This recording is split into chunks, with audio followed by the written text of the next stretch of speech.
Hey everyone, welcome back to the channel. In today's video, I'll show you how to export in high quality 4K and 60 FPS in CapCut. Let's get started. First, make sure your project is fully edited and ready to export. Play through to double check everything looks good. Then, on the top right corner, tap the export icon, an upward arrow with a line underneath.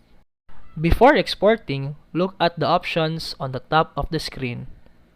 Resolution, type and set it to 4K. Then frame rate, tap and set it to 60 FPS. You can also adjust bitrate to have better quality but bigger file size. Once our settings are good, tap the export button again. Wait for the rendering to complete. After it's done, the video will save directly to your gallery or camera roll. And that's it for today's video. If you found this helpful, please like and subscribe for more videos.